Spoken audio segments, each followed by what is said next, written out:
मंडळी हे आपल्या सोबत श्री मयंक गांधी सर आणि शेतकरी बांधवांचा या ठिकाणी थेट तहसीलवरती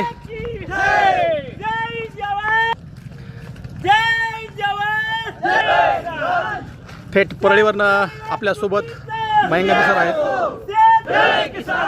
पाहू शकता सर्व शेतकरी बांधव या ठिकाणी एकत्र जमलेले आहेत।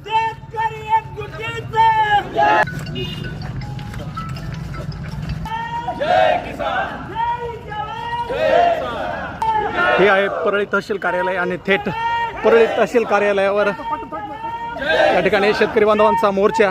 सर नमस्ते, काय पुढचं धोरण असणार आहे आपलं शेतकरी बांधवांसाठी? आपण कार्य करत आहात। एवढा अतिवृष्टी झालेली आहे, एवढे जानवर मेले, एवढी जमीन गेलेली आहे। पॉलिसी ते आहे की फक्त पीकच्या पैसे देणार।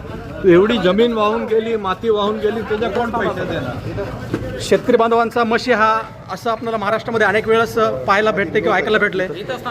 परळी तालुक्यातील शेतकरी बांधवांचा आवाज म्हणून तुम्ही आज तहसीलवरती आलात, काय धोरण असणार आहे पुढचं सर आपलं? नाही, आज इथे मी तहसीलदारला आम्ही निवेदन पत्र केलेलं आहे, निवेदन करत आहे 5 मुद्देवर, आणि हे नाही झालं उद्या आमची मीटिंग आहे कलेक्टरची आणि परवा मी मुख्यमंत्रीला भेटणार आहे। म्हणजे मुद्द्याला लास्टपर्यंत घेऊन जाणार, पण शेतकऱ्याला जे त्रास झालेला आहे, जे नुकसान झालं आहे, जे वेदना आहे, त्याच्यासाठी आम्ही सगळं लढा करणार। 2025 मध्ये परळी तालुक्याचं भरपूर नुकसान झालंय, याचा लढा थेट तहसीलवरती परळीच्या आलेला आहे, आपण पाहू शकता। त्याचबरोबर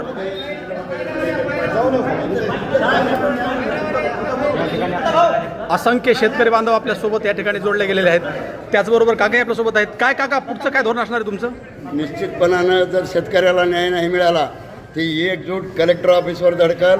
आज प्रचंड अशा पद्धतीनं शेतकरी अडचणीत आलेला आहे आणि शेतकऱ्यांचे मायबाप होऊन आमच्या दुःखामध्ये आदरणीय मयंक गांधी साहेब आलेले आहेत। कुठला जात नाही, धर्म नाही, पक्ष नाही, नेता नाही, आणि शेतकऱ्याच्या दुःखात एकच जात, ह्या जातीसाठी हे विद्वान माणसं आमच्यासोबत आलेले आहेत। आमचं नशीब आहे, निश्चित त्यांच्या नेतृत्वाखाली शेतकरी हा लढा पूर्णत्वास नक्कीच परळी तालुक्यातील